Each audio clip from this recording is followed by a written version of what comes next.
안녕하세요, 이플러스입니다. 오늘 해볼 것은 이제 본격적인 선형 변환과 행렬에 대한 파트입니다. 바로 진행하겠습니다.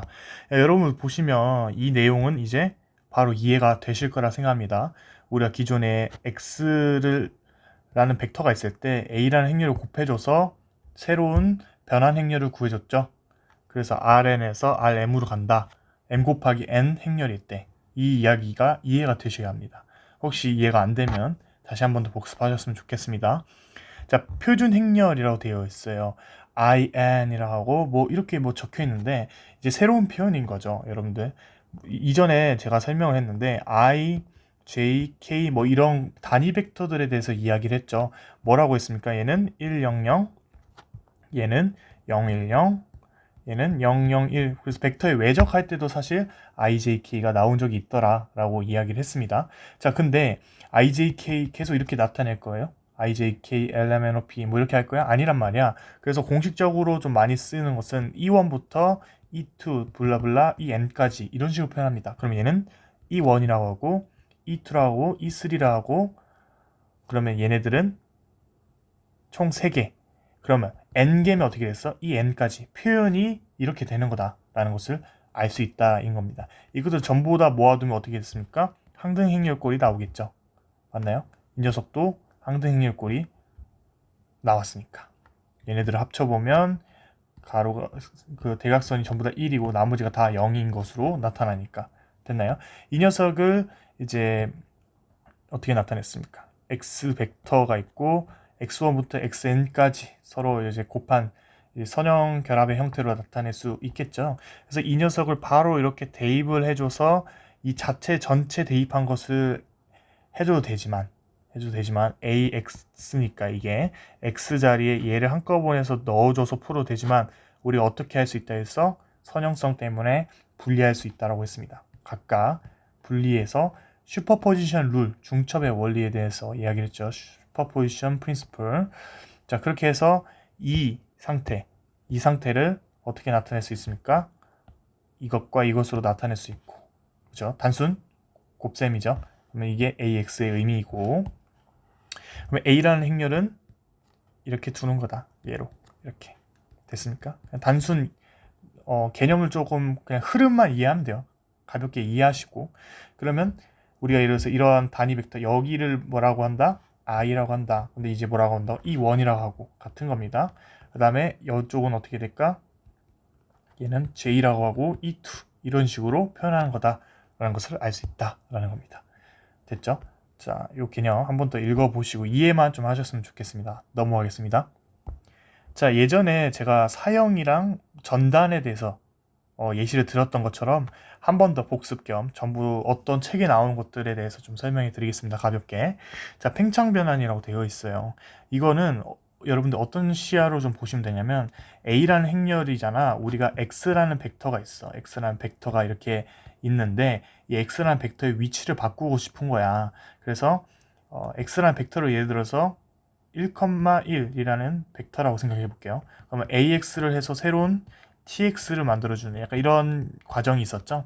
그러면 얘네들을 했어. 그럼 1,1이 뭘로 변해? 3,3으로 된다. 그럼 이거의 의미는 뭘까?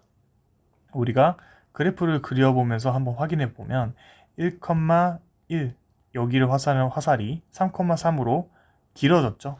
어떻게 했습니까? 세배가 되었네. 그럼 팽창이 된 거죠. 이런 식으로 생각할 수 있다라는 거야. 바꿔주고 싶다라는 거죠. 여기 있는 거를 어디로? 여기로 이렇게 스칼라 곱해준 것처럼. 됐나요?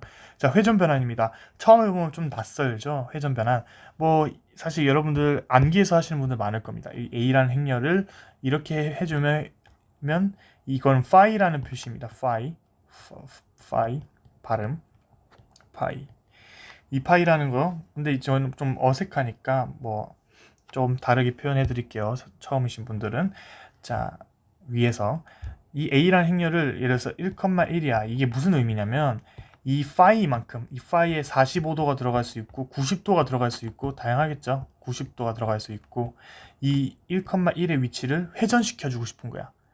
다시 말해서 이 1,1을 여기 위치죠. 1,1을 어디로 회전시키고 싶다고? 예를 들어서 뭐 30도만큼 회전시키고 싶어. 30도만큼 반시계 방향으로 이렇게 회전시킬 수 있더라. 그러면 이 1,1을 저 각도의 30도, 그러니까 파이에 30도를 넣어줘서 대입해서 곱해주면 30도만큼 회전한 결과가 나오는군요 라는 것을 알 수 있습니다.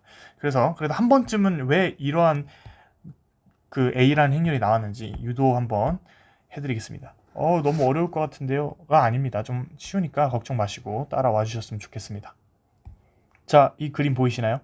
이 그림 보이시면 이게 뭐예요? 라고 하실 때 보실 것은 이 A, B라는 벡터가 있다 생각해 볼게요. 근데 얘를 회전시킬 거야. 어디로? 이쪽으로 이만큼 회전시키고 싶어. 근데 얼마만큼? 알파만큼 회전시키고 싶다라는 이야기입니다. 자, 이게 여기로 갈 때 왜 저런 행렬이 곱해지는지 이야기를 하는 겁니다. 여기는 우리가 뭐 세타라고 좀 잡을게요. 원래 세타만큼 A, B가 올라와 있는데 알파만큼 회전시키고 싶다라는 이야기입니다. 자, 유도입니다. 자, 그러면 이 녀석을 쭉 내려주고 이 녀석도 이렇게 쭉 내렸을 때 두 개의 뭐가 나옵니까? 삼각형 형태가 보이나요? 그죠? 자, 그러면 여기서부터 여기까지 이 길이 보이시죠? 이 길이 좀 색깔 다르게 할까요? 여기서부터 여기까지 이 길이와 어디가 같겠어? 당연히 회전을 그대로 한 거기 때문에 여기 길이가 같을 것이다 라고 해서 R로 두겠습니다. 둘 다 R이겠죠? 길이는 그대로 회전한 것 뿐이니까. 자, 그러면 우리가 여기의 길이는 뭐라고 잡을 수 있어? 여기는 R 곱하기 코사인 세타로 잡을 수 있는 거 맞나요?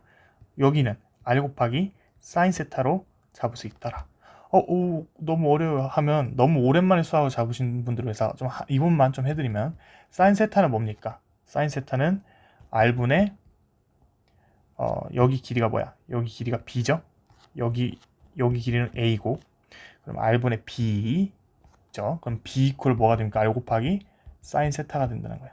그러면 여기가 B의 길인데 보이시나요? 여기 파란색 여기가 B의 길인데 거기가 R 곱하기 사인 세타로 바꿔줄 수 있다는 거 이해되시죠? 삼각함수에 좀 익숙해집시다. 마찬가지로 이 코사인 세타는 R분의 A이기 때문에 A 값은 뭐야? R 곱하기 코사인 세타다. 이렇게 유도하는 과정. 자, 그러면 자, 여기 삼각형 어디 삼각형을 볼 거냐면 여기 삼각형을 좀 보시면 여기 삼각형은 이제 여기를 A 프라임, B 프라임이라 해봅시다. 회전한 위치니까. 그러면 A 프라임은 마찬가지로 뭐라 둘 수 있어? 좀 색깔 다르게 해서 여기 길이를 뭐라고 할 수 있어? 빨간색 길이. 여기 길이를 R 곱하기 R 곱하기 코사인 세타 플러스 알파로 둘 수 있는 거 맞나요? 왜? 여기 각도가 세타 플러스 알파니까. 세타는 기존에 있는 거고 알파만큼 회전시키고 싶다. 됐죠? 그러면 여기 있는 세로의 길이는 뭘까? R 곱하기 사인 세타 플러스 알파라고 둘 수 있죠. 됐습니까? 여기까지 따라오셨으면 좋겠습니다. 천천히 멈춰보시고 이해해보세요. 자, 그러면 자 A 프라임 이 A 프라임 요거는 여기 길이를 의미하죠. 여기 이쪽. 그러면 얘가 R 곱하기 코사인 세타 플러스 알파고 B 프라임은 R 곱하기 사인 세타 플러스 알파이고 그러면 얘네들은 덧셈 법칙 기억나나요? 삼각함수 덧셈 법칙 R 곱하기 뭐로 바꿀 수 있어? 코 마이너스 코코사사 이렇게 바꿔줄 수 있죠. 그러면 여기 마찬가지로 얘는 코사죠. 사인 세타 코사인 알파 플러스 코사인 세타 사인 알파 이렇게 상관함수 덧셈 코코사 신 이런 것도 쓰는데 그 암기하는 방식은 여러분들이 뭐 아실 거고 저는 코코사사 사코코사 이렇게 외웠습니다. 자, 그러면 우리가 여기 위에 보시면 B를 뭐라 뒀어? R 곱하기 사인 세타 A는 R 곱하기 코사인 세타로 뒀죠. 자, 그래서 좀 나눠서 얘는 분배 법칙으로 안에다 넣어줄 수 있어. 그럼 좀 넣어줄게요. 헷갈리지 않게 넣어주면 R 곱하기 마이너스 R 곱하기 R 곱하기 이렇게 분배 법칙까지 됐죠? 자, R 곱하기 코사인 세타, R 곱하기 사인 세타, R 곱하기 코사인 세타, R 곱하기 사인 세타 이 각각을 뭐로 치환해 줄 거냐? 위에 있는 것으로 A, B로 치환해 줄 겁니다. 됐습니까? 그러면 어떻게 됩니까? 그러면 R 코사인 세타는 A니까 A 곱하기 코사인 알파 빼기 R 사인 세타는 뭡니까? B, B 곱하기 사인 알파. 자, R 사인 세타는 뭡니까?